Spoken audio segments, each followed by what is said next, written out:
सेवा समिति, यही है ना कमेटी का नाम।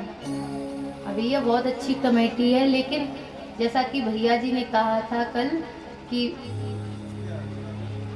यहाँ बैनर में फोटो लगवाने से कुछ नहीं होगा, भगवान के नजरों में फोटो लगवाओ, भगवान की नजरों में आना पड़ेगा। तो मैं उनसे ज्यादा जबरदस्ती नहीं कर रही हूँ, लेकिन कथा जब हो रही है, आप कमेटी के मेंबर हैं, सदस्य हैं, तो कम से कम आध घंटा यहाँ पर बैठकर कथा तो सुन लीजिए। देखिए, कराना इतने मायने नहीं रखता कि आप करा लो, करा तो सभी लोग रहे हैं, लेकिन सुनना बहुत बड़ी बात है।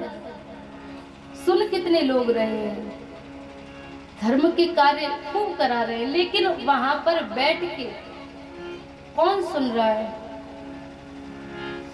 लाखों में कोई ऐसा जिज्ञासु निकल के आता है जो महाराज उसका बेशक इधर उधर नाम लिखा हुआ हो, लेकिन फिर भी भगवान की कथा के लिए खड़ा हुआ है, भगवान की कथा को सुन रहा है।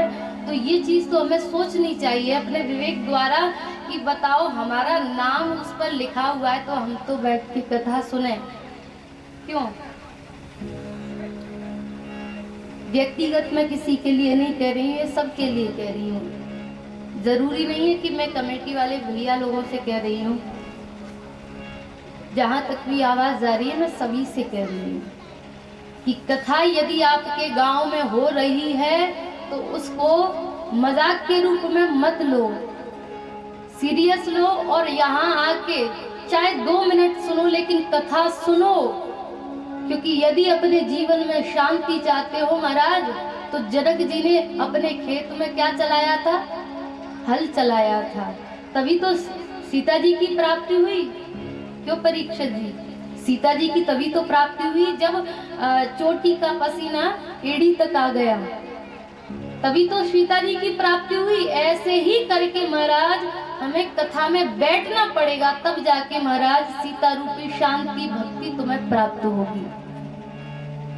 भगवान इतना सस्ता नहीं है कि घर बैठे मिल जाएगा, थोड़ा तो परिश्रम करना पड़ेगा। जब वो हमारे लिए इतना करता है तो हम इतना नहीं कर सकते क्या? तो ऐसी भगवान की पावनमयी कथा है, इसीलिए सब बातों का सार यही है, भगवान की कथा सुनो, प्रेम से सुनो। बोलिए राधा रमण लाल की। आइए कथा में प्रवेश लेंगे, उससे पहले एक भजन लेते हैं। हमारे ब्रज का बड़ा प्यारा भाव है। अच्छा, एक बात बताइए, वृंदावन तो सभी गए होंगे, राधा रमण लाल जी के दर्शन किसने किए हैं? अच्छा, राधा रमण लाल जी बाबा जी, पीछे कोई ज्यादा सोच ना करें कि हमने नहीं किए। कौन है राधा रमण लाल? राधा रमण लाल स्वयं ठाकुर जी हैं, जो छोटे से स्वरूप में विराज रहे हैं।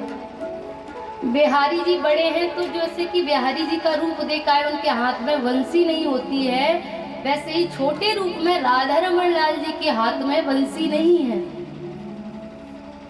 तो हमारे ब्रज में राधा रमण लाल एक बाल्य रूप से विराजमान है। भक्तों का भाव कैसा है उनके प्रति, आइए श्रवण करें और क्या कहना है राधा रमण लाल जी से।